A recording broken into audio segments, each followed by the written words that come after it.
AFK Journey has a ton of content out, with its newest update hitting just the other day. This means new story content, new heroes, and new bosses to kill. But if you're not caught up yet and are looking to invest in the best heroes to get you through the game, here's a list of heroes that I consider to be the best when it comes to grinding PvE content for rewards and for progression. This list is pretty general, although certain heroes definitely shine more in the Dream Realm than others. However, their kits don't change throughout content, so remember to find what works best for you and stick with it. Please know that these heroes aren't ranked in any specific order, and your team may change based on what you have. There's not really such thing as necessary heroes, but some heroes may make content a little bit easier to beat than others, and that's what this list is for. With all that being said, my name is Braxophone, and let's talk about the top 10 best PvE heroes. Number 10, Odie. If you saw my last video, you already know that Odie is strong. Him being here is purely off of the strength of his kit. It's not overly complex, and it doesn't really benefit anyone else, but what Odie does, he does well. He's consistent, and doing damage over time means that even if he gets CC'd by the enemy, his poison is still ticking away. In AFK Journey, and especially in PvE sections, you're not just fighting against the other units, you're fighting against the clock. The bigger bosses, just like Dream Realm bosses, aren't fights just to beat them, they're fights to do as much damage as possible in as little time as possible, and Odie makes it so you're doing even a few ticks more per second, and those ticks can be valuable in a tight fight. Being a ranged marksman that does a ton of damage, Odie can basically never be a bad pick. Number 9, Tandra. There are only a few tanks in the game so far, and a large majority of them are S rank, which makes them hard to get a hold of. Of the two A rank tanks, Tandra is easily the best one to invest in. Her taunt allows her to disrupt any attackers around her, effectively protecting her backline and the squishier damage dealers. She also has the ability to, at the start of each fight, pick an ally closest to the front and shield them every 15 seconds. She even selects a different ally if the ally she picked goes down. Tandra makes for a great secondary tank for that reason, as she does damage based on how much damage she takes, while also helping to mitigate damage taken by the primary tank. In later story sections, she can definitely struggle depending on what fight you're on, and will definitely need a good healer to ensure she isn't blown up in the starting sections of a fight, but if you can keep her alive, she can help keep the rest of your team alive, and it works out great. Her kit is simple and effective, and she's hot and has a shield, so what more could you ask for in a tank? Number 8, Huan. Nahida at home is a healer that, in my opinion, is better suited for PvE than PvP, and especially helps out in Dream Realm if you're struggling. Although her kit seems simple at first, it heals, what a surprise, don't underestimate her. Granted, at base level, Huan does only heal. She heals her party over time for massive amounts, as well as heals her lowest health ally for a huge burst, which is already annoying enough to deal with if you didn't have her. But at a higher rarity level, she gets even harder to get rid of, because at Mythic Plus, she becomes immune to CC during her ultimate, which means that it doesn't get cancelled unless she dies during the cast. And she also provides damage reduction to the rest of her party, which in a fight where you have enemies that deal a ton of damage at once, can be the difference between getting a few more seconds of DPS out. The only downside to her kit is that it's only good at healing. Seriously, her damage is negligible, it might as well be negative damage. And until you have her pretty much maxed out, she doesn't provide attack speed or haste like Smokey Miry or like Rowan do, which can offset their lack of damage potential. But if that doesn't bother you because you have some sort of damage nuke on your team, using Huan to ensure that your team never falls over is a pretty good idea. Number 7,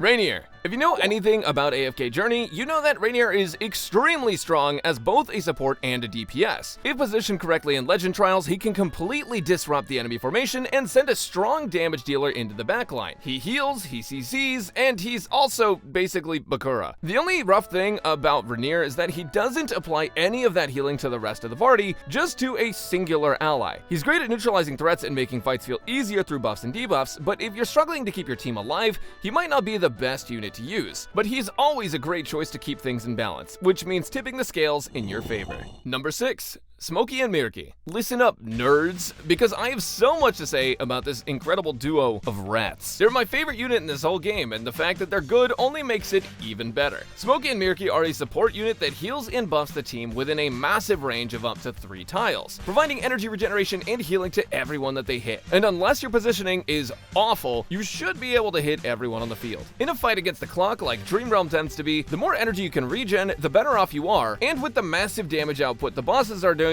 Smokey are the perfect enablers of a comp where damage and survivability are both extremely important. They're a great support in nearly any PvE content, and you should love them as much as I do. Number 5, Eigor. Completely contrary to Smokey, I hate this guy because he's a nightmare to deal with. He does a pretty intense amount of damage and he just will not die. As long as he's got a tombstone on the field, he can take a fatal hit without toppling over. Against Eigor, the war of attrition is a real thing, and my patience is the victim. And not only do his tombstones allow him to take fatal hits without actually dying, but they allow him freedom of movement around the arena. He'll leapfrog back and forth over his tombstones, which are created when his enemies take a certain amount of damage and waste time and energy. So he's great when you're struggling to survive some instant kill bosses, plus his damage is notable enough for him to be a great pick for long fights. Number 4. Cesia.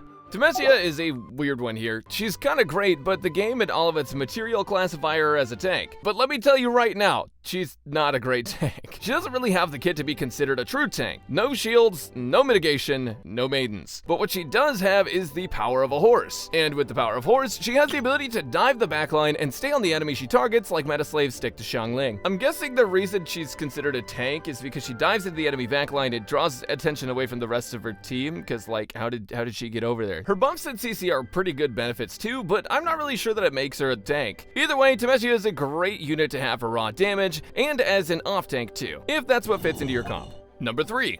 Corin.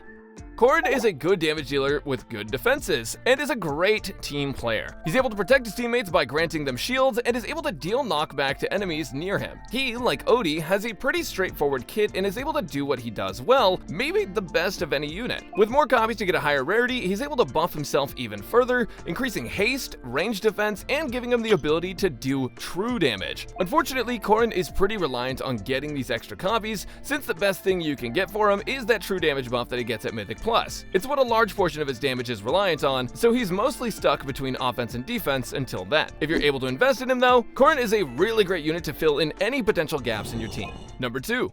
Krueger.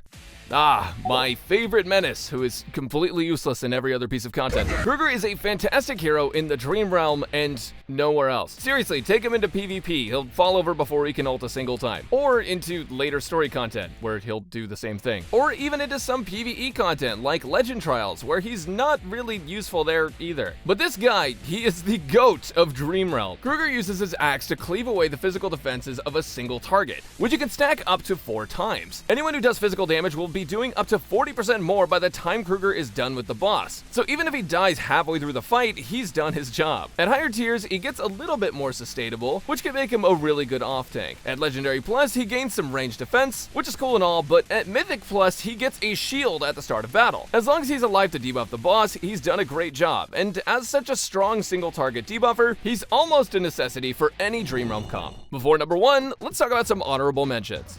Rowan. Rowan is a support who provides a ton of energy regen, as well as decent healing. He's not exceptional when it comes to healing though, and he's pretty squishy. Positioning is everything when it comes to him, and he falls over pretty quickly if he starts getting hit. He'll definitely struggle a little bit in boss fights with high damage, especially as the sole healer, but his energy regeneration alone makes him an invaluable member of any team. Vala and Miry. To be honest, Vala and Miry are on here for the same reason, since they both fit the same niche. They're ranged damage dealers whose abilities allow them to swiftly move around the arena and dodge attacks, although Miry does so with a bit more reliability. With their reliable damage output and movement abilities, both of them are able to dodge several ground AoEs dished out by the Dream Realm bosses, so it has the potential to allow them to survive just a little bit longer if they're able to dodge those attacks at optimal times. I've had a lot of luck with both these units, and you will too.